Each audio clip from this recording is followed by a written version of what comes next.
What's good, YouTubers and YouTubettes? This is JB Sports back again with another one.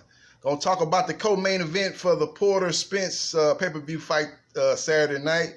That's gonna feature Anthony Dirrell defending his WBC super middleweight belt against David Benaividez in a fight that could easily be a main event on any other night. But tomorrow night it's the co-main event as they try to make some money with this pay-per-view, have some pay-per-view buys that can make money for the PBC. So we'll see how the numbers come in after the fight. But as far as the fight goes, it's going to be an interesting matchup. Anthony Dirrell is a solid fighter. He's got a good jab, good right hand. He can go to the body, he can go up top. He can time you. He's a good counter puncher. He's got the whole bag of tricks. He can fight going forward. He can fight off the back foot. But the problem that I've seen in his career is he don't seem like he can go to that other level. I don't seem like he can't. He don't have the extra gear. A la Daniel Jacobs. That's been his problem in his career. He's a good, strong, good fighter.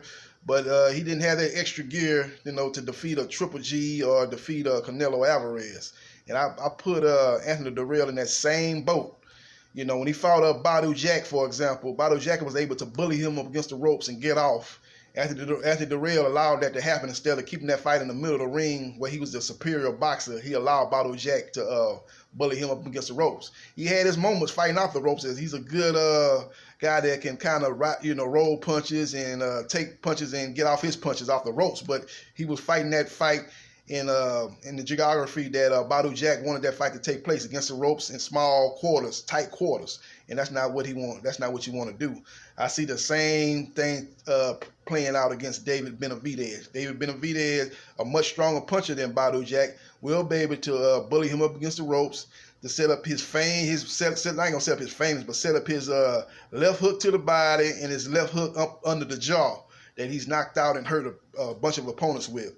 And I think that's going to be Anthony Dirrell's problem in the fight, man. If he can get the fight in the middle of the ring, it's a competitive fight. He's got the skill level to, in a lot of cases, outpoint David Benaividez. But if he allows David Benaividez to bully him up against the ropes, which he let Badu Jack do, and he kind of let at times he let Yildirim do in his last fight, and that fight was very close. I think he won that fight on a split decision.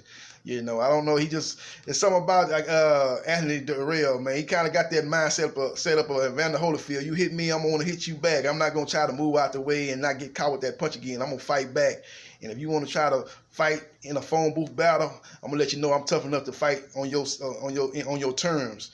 And I think that's he can't do that. He's got to fight in the middle of the ring, use his skill level, use his tools that he have in his toolbox. He's a very good fighter. Like I said, he doesn't have that extra gear, but just technically, he's very sound. Like I said, he can fight. He's got a good jab, good straight right. He's got a good jab to the body, got good hooks to the body. He's a complete fighter, actually. He doesn't do anything great, but he does a lot of things good. He's a solid fighter, but it's just a mindset, I think, with him as far as instead of sticking to the game plan and using his boxing skills, he get caught up in the battle of the hearts. I got more heart than you. I got more dog than you. You want to have a fight? You want to try to bully me up against the ropes and have your way? No, I'm not going to let you have your way. I'm going to fight fire with fire. You shouldn't do that. Keep the fight in the middle of the ring and use your skill set. When you look at the Dirrells, man, Anthony Dirrell has really just to kind of go off to another thing.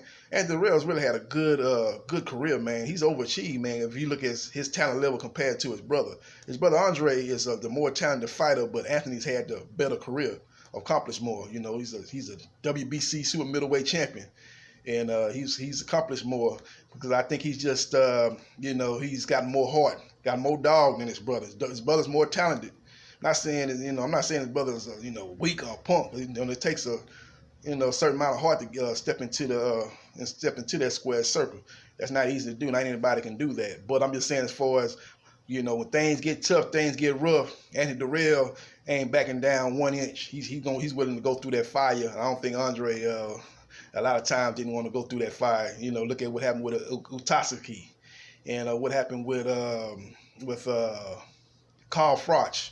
Even though that was a punch that was probably illegal, he maybe could have, not tried to find a way out of that fight and look for the referees to save him. He tried to do that and ended up costing him in that fight when he was actually dominating Carl Froch. Stuff like that, little things like that, man. You got to show that fortitude to persevere through those things. And Andre, his brother, have lacked those things, but Anthony hasn't.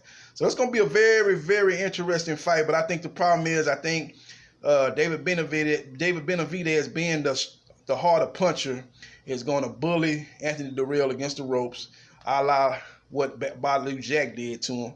And he's going to have his way, man. He's going to hit him with that left hook to the body and that uppercut up top, man. I think he's going to be able to take advantage and maybe stop Anthony Dirrell. I say maybe 10th round stoppage.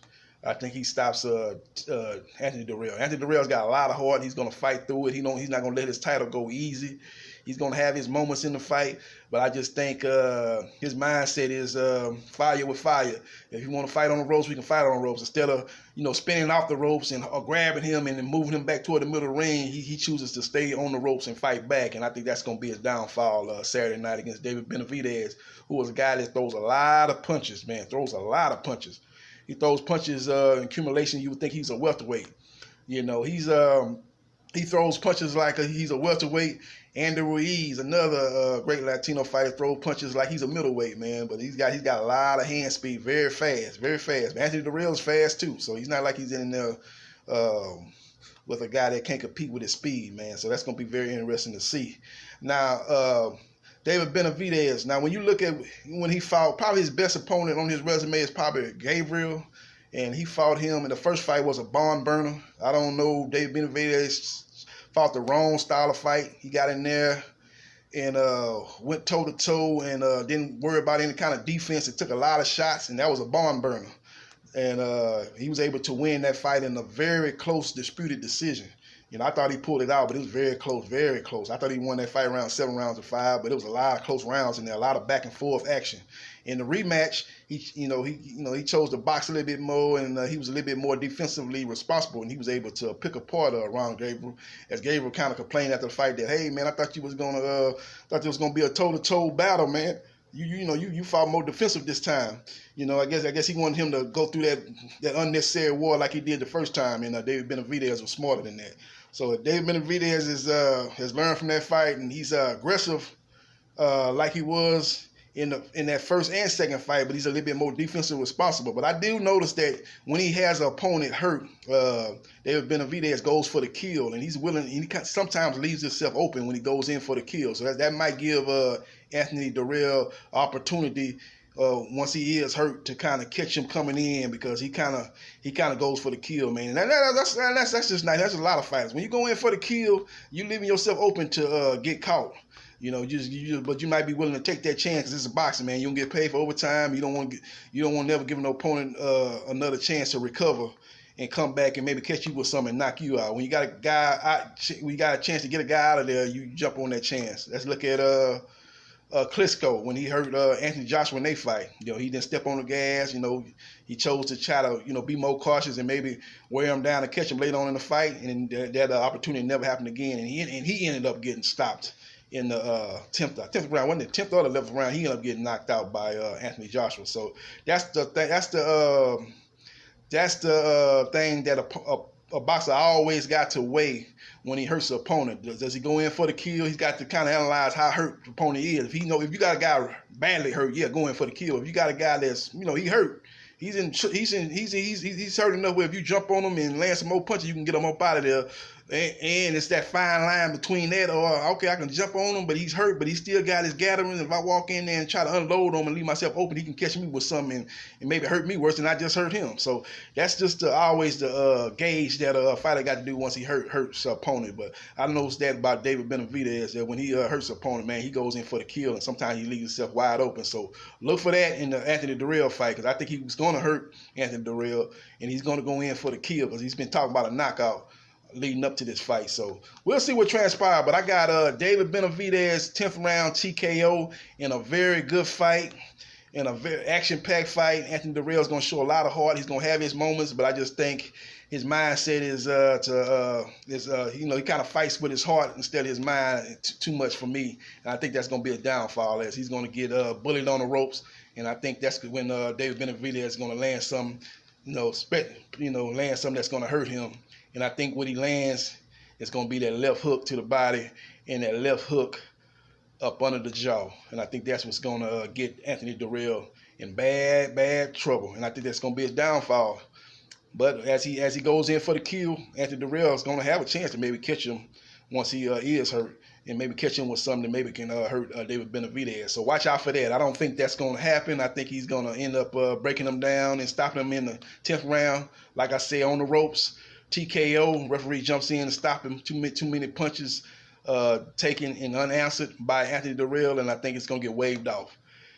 David Benaividez by 10th round TKO is my prediction. This is JB Sports, the man, the myth, the legend. Holla.